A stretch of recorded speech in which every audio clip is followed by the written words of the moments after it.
Welcome dear student. आज हम लोग न्यूमेरिकल टेक्निक्स में गॉस जॉर्डन एलिमिनेशन मेथड को स्टडी करने जा रहे हैं।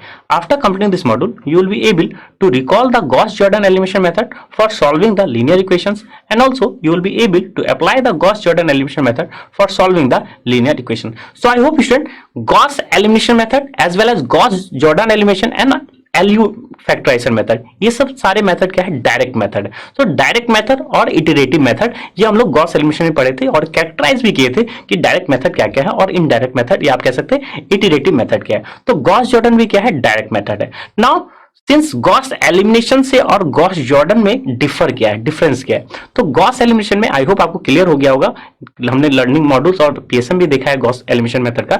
वहां पे हम लोग करते क्या है? गॉस एलिमिनेशन में हम लोग हमारे लिए क्या होता है? एक सिस्टम ऑफ लीनियर इक्वेशंस है। हो सकता है सिस्टम ऑफ लीनियर इक्वेशंस क्या हो? 3x3 की मैट्रिक्स होनी, या हो सकता हो क्या हो? मोर जनरल 4x4 5x5 की मैट्रिक्स है। तो इन जनरल हम करते क्या? हम एक ऑगमेंटेड मैट्रिक्स बनाते हैं और क्या करते हैं? उसको अपर ट्रायंगुलर मैट्रिक्स में कन्वर्ट करते हैं। That's your first step. जैसे ही अपर ट्रायंगुलर मैट्रिक्स में कन्वर्ट हो जाती है हमारे गिवन एक्सप्रेशन या ऑगमेंटेड मैट्रिक्स, उसके बाद हम बैक सब्स्टिट्यूशन मेथड से हम डिटरमाइन कर लेते हैं एक्स वाई जेड। तो back substitution that means upper triangular बन गया है, तो हमारे लिए सबसे पहले जेड की वैल्यू आ जाती है। जेड की वैल्यू फाइंड आउट करते ही हम वाई की वैल्यू इक्वेशन से जो है स्टैब्लिश कर लेते हैं, और जैसे ही वाई और जेड की वैल्यू पता है हम एक्स की वैल्यू क्या कर सकते हैं? इक्वेशन 1 से हम लिख लेते हैं। तो दैट मींस में फर्स्ट इक्वेशन को सबसे पहले फिक्स करते हैं, कीपिंग इन माइंड कि एक्स का कोएफिशिएंट 0 नहीं होना चाहिए। फर्स्ट इक्वेशन को जैसे ही फिक्स करते हैं और हम इटरेट करते हैं सेकंड और थर्ड में, दैट मींस हम क्या करते हैं? एक ट्रायंगुलर मैट्रिक्स फॉर्म करते हैं। तो दैट मींस दो स्टेप्स है, एक ट्रायंगुलर मैट्रिक्स बनाना and then back substitution method जो है यूटिलाइज करना। नाउ गॉस जॉर्डन में डिफर क्या है? आप क्या करते हैं? आप अपर ट्रायंगुलर मैट्रिक्स बनाएंगे। नाउ अपर ट्रायंगुलर मैट्रिक्स के बाद हम क्या करेंगे? उसी रो ऑपरेशन को यूटिलाइज करके हम उस अपर ट्रायंगुलर मैट्रिक्स को आइडेंटिटी मैट्रिक्स बनाने की कोशिश करेंगे। तो identity matrix that means augmented matrix के अगर लेफ्ट हैंड साइड में जो मैट्रिक्स है वो एक आइडेंटिटी मैट्रिक्स हो जाएगी, तो डायरेक्टली आप एक्स वाई और जेड की वैल्यू क्या कर सकते हैं? कंप्यूट कर सकते हैं। तो दैट मींस डिफरेंस क्या है? गॉस एलिमिनेशन को यूटिलाइज करना के बाद जो बैक सब्स्टिट्यूशन है उसको अगर नहीं करें और फिर एक आइडेंटिटी मैट्रिक्स बनाने की कोशिश करें, तो वो आपका गॉस जॉर्डन एलिमिनेशन मेथड होता है। तो गॉस एलिमिनेशन और गॉस जॉर्डन में डिफरेंस यही है। गॉस एलिमिनेशन में अपर ट्रायंगुलर के साथ साथ बैक सब्स्टिट्यूशन यूज करते हैं, गॉस जॉर्डन में हम एक आइडेंटिटी मैट्रिक्स बनाते हैं। तो वो आइडेंटिटी मैट्रिक्स आप तभी बना पाएंगे जब एक पहले अपर ट्रायंगुलर में कन्वर्ट कर लेंगे। तो आई क्वेश्चन डिफरेंस समझ में आ गया होगा, तो आपको लॉजिक भी समझ में आ गया होगा कि क्या करने जा रहे हैं। तो सबसे पहले हम इसके क्या करते हैं? बेसिक्स देखते हैं कि गॉस जॉर्डन एलिमिनेशन होता क्या है। इसके बाद हम ये देखेंगे कि हम अप्लाई करेंगे गॉस जॉर्डन एलिमिनेशन मेथड का किसी भी सिस्टम ऑफ लीनियर इक्वेशन को सॉल्व करने। तो आइए स्टार्ट करते हैं Gauss Jordan elimination method.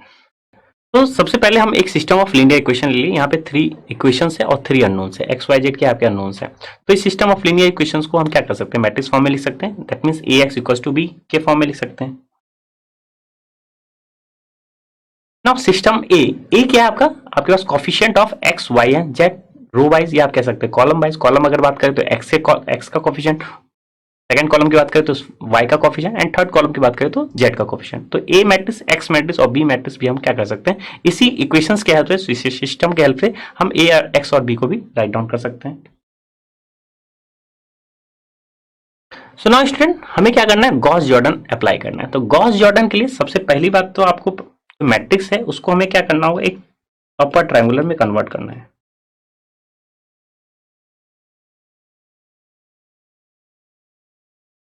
So that means Gauss elimination का स्टेप फर्स्ट तक आप सेम प्रोसेस करेंगे गॉस जॉर्डन में। So that means Gauss elimination में हम करते क्या थे? हम इस फर्स्ट इक्वेशन को फिक्स रखते थे। कीप इन माइंड एक्स का कोफिशिएंट आपके पास कुछ ना कुछ होना चाहिए। अगर 1 नहीं है 2 भी है तो आप 2 से भी डिवाइड कर सकते हैं, 1 बना सकते हैं। तो फर्स्ट इक्वेशन को आपको फिक्स रखना है। फर्स्ट इक्वेशन को जैसे ही फिक्स करेंगे तो इन जनरल करने की क्या कोशिश करते हैं? फर्स्ट इक्वेशन में वही इक्वेशन यूज कर सकते हैं बाय स्केलिंग या आप कह सकते हैं पाइवोटिंग, किसी भी रो को ऊपर नीचे आप कर सकते हैं एक सिस्टम ऑफ इक्वेशंस के हेल्प से या मैट्रिक्स में। तो जैसे ही आप किसी इक्वेशन को फिक्स करेंगे आपके पास जो टॉप में लिख सकते हैं, तो हम हमेशा उसी इक्वेशन को टॉप में लिखते हैं जिसका एक्स का कोफिशिएंट 1 होता है। उसके बाद हम क्या करेंगे? हम क्या करते हैं? फर्स्ट इक्वेशन को जैसे ही फिक्स करते हैं, जस्ट रिकॉल कर रहे हैं हम लोग गॉस एलिमिनेशन मेथड को। तो जैसे ही फिक्स करते हैं इस इक्वेशन और इस इक्वेशन में हम जो इक्वेशन फिक्स किए वहां से x की वैल्यू y और z के फॉर्म में लिख लेते हैं। तो यहां से x की value in terms of y and z लिख लेते हैं। और ये x की वैल्यू हम इसमें और यही x की वैल्यू हम क्या करते हैं इसमें पुट कर देते हैं, जो हम लोग एलिमिनेशन करते हैं इन जनरल 10th क्लास में जिस तरह से सॉल्व करते हैं कि आपके पास दो इक्वेशन है x plus y equals to 2 and x minus y equals to 2। अब क्या करते हैं x की वैल्यू एलिमिनेट करते हैं और दूसरे इक्वेशन में फर्दर पुट कर देते हैं। यहाँ तीन इक्वेशन है तो करने का लॉजिक वही है, हम एक x को y और z के फॉर्म में पुट करते हैं और सेकेंड इक्वेशन में y और z की वैल्यू जो है आ जाती है, क्योंकि सिंपलीफाई करेंगे y और z का कोफिशिएंट क्या होगा डिफर हो जाएगा। सो दैट मींस आपने फर्स्ट इक्वेशन को फिक्स किया तो उसको एज इट इज रखते हैं।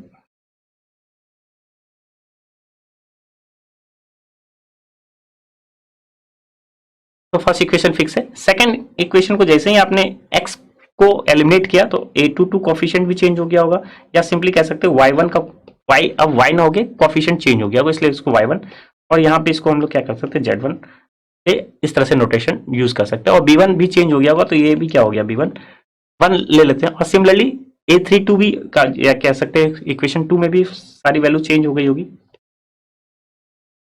तो कुछ इस टाइप का सिनारियो हो जाएगा जब आपने फिक्स फर्स्ट इक्वेशन को फिक्स किया। नाउ जैसे ही फर्स्ट इक्वेशन को फिक्स करते हैं उसके बाद क्या करते हैं हम सेकंड इक्वेशन को फिक्स करते हैं। तो ये तो ऑलरेडी फिक्स था आपके पास, ऑलरेडी फिक्स, नाउ इसको फिक्स करेंगे और जैसे ही इसको फिक्स करेंगे y की वैल्यू जो है फाइंड आउट करेंगे इन टर्म्स ऑफ z और हम क्या करेंगे इसमें पुट करेंगे। तो अगेन अब आपके पास दो इक्वेशन फिक्स हो गई।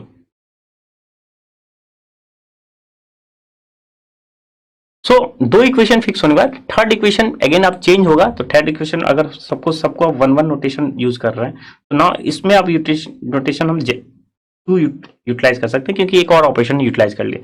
नाउ दिस इज अगेन ये भी क्या हो जाएगा, ये भी कोफिशिएंट चेंज हो जाएगा समथिंग लाइक। तो कुछ इस टाइप का सिनारियो हो जाएगा जो कि हमारे लिए अगर देखा जाए तो ये क्या है गॉस एलिमिनेशन, या आप कह सकते हैं अपर ट्रायंगुलर मैट्रिक्स है, क्योंकि यहाँ पे दिख रहा है आपको ये 0x है, ये 0x है, साथ ही साथ क्या है 0y है। तो कॉफिशिएंट अगर लिखेंगे तो आपके पास कॉफिशिएंट आएगा a11 a12 a13 0 a22 a23, या आप कह सकते हैं new a22 new a23 and again 0 and 0, this is your new 2 and this is an upper triangular matrix।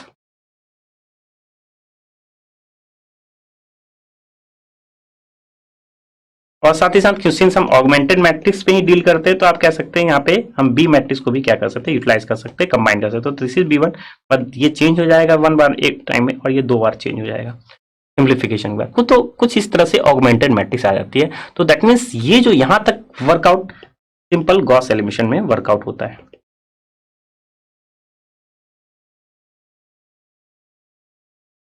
Now student अब गॉस जॉर्डन में से कन्वर्ट करना है या गॉस जॉर्डन अप्लाई करना है।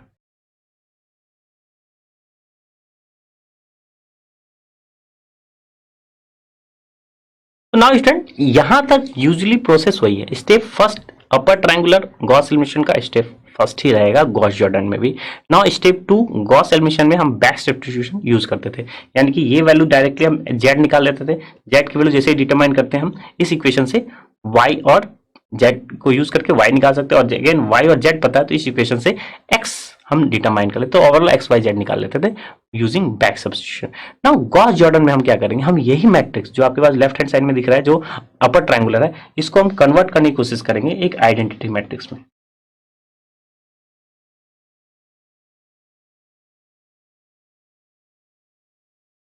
तो जाहिर सी बात है ये सारे कोफिशिएंट भी उसी इस हिसाब से चेंज हो जाएंगे।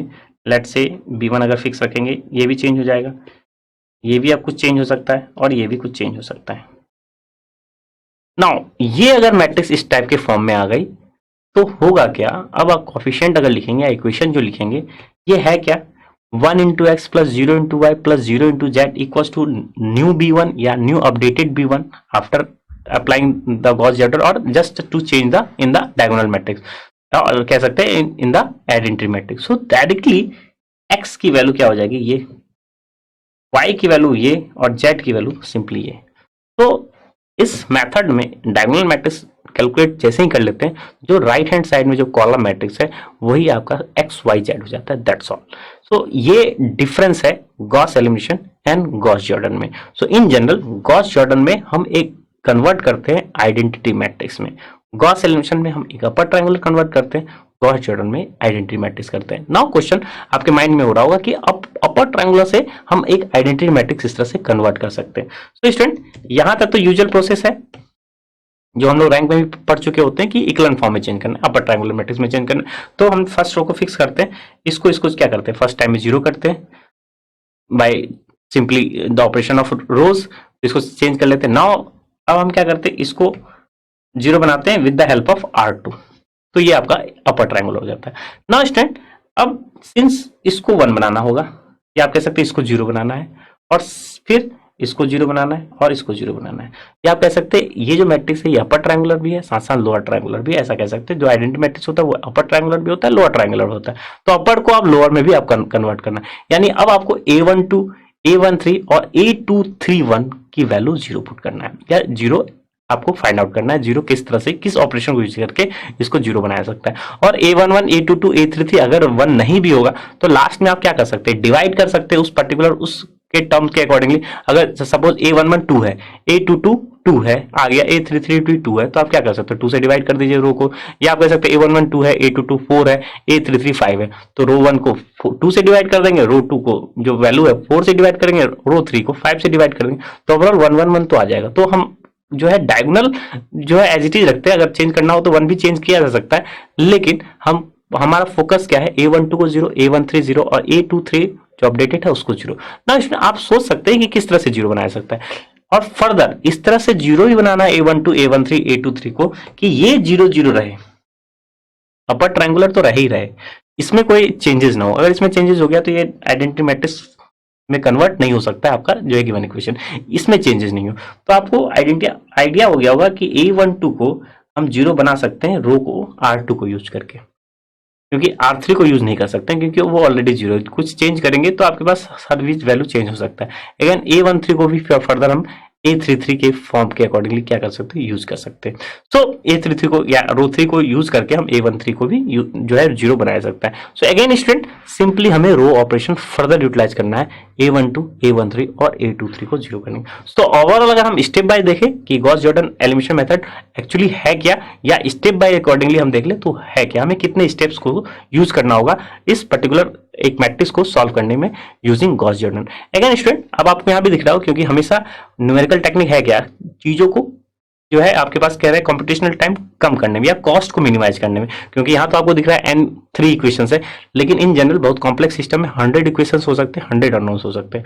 तो आपको किस मेथड को यूटिलाइज करना होगा कि सबसे पहली बात तो आपको कंप्यूटेशनल टाइम कम हो, यानी कि आप ऐसा नहीं कि आप कोई भी मेथड यूटिलाइज कर सकते, जिस तरह से हमने बताया क्रैमर्स रूल में अगर आपके पास 13x13 की मैट्रिक्स है तो दैट मीन्स वो 10⁻15 डेज लगा सकता है कि अननोन्स को निकालने में। तो इसलिए हम गॉस एलिमिनेशन मेथड को यूटिलाइज करते हैं। तो ये किस पे डिपेंड करता है, कितने मैथमेटिकल फॉर्मेशन है या कितने मैथमेटिकल ऑपरेशन यूज हो रहे हैं, तो आप क्या कर सकते हैं, कंप्यूटेशनल टाइम को जो है काउंट कर सकते हैं। तो नाउ स्टूडेंट, यहां पे आपको दिख रहा होगा कि गॉस जॉर्डन में भी कंप्यूटेशनल टाइम ज्यादा लगेगा। क्यों? क्योंकि अपर ट्रायंगुलर में तो वही टाइम लग रहा है जितना गॉस एलिमिनेशन में लग रहा है, लेकिन फर्दर आपने उसको एक आइडेंटिटी मैट्रिक्स बनाना है, तो दैट मीन्स फर्स्ट से आपको क्या है, मैथमेटिकल ऑपरेशंस भी क्या हो गए, ज्यादा हो जाएंगे। तो इसलिए हम हमेशा गॉस एलिमिनेशन मेथड ही प्रेफर करते हैं, कभी भी जब ज्यादा हमें क्या हो, अननोन्स हो, तब भी हम गॉस एलिमिनेशन मेथड ही यूटिलाइज करते हैं। तो इसलिए वैरायटी मतलब दैट मीन्स अब बहुत ही वाइडली यूज किया जाता है गॉस एलिमिनेशन का। तो आप यहाँ से ये भी देख सकते हैं कि हमेशा अगर टाइम हमें कम चाहिए तो गॉस एलिमिनेशन को ही प्रीफर करें। तो पहले सबसे बात स्टेप्स लिख ले गॉस जॉर्डन का।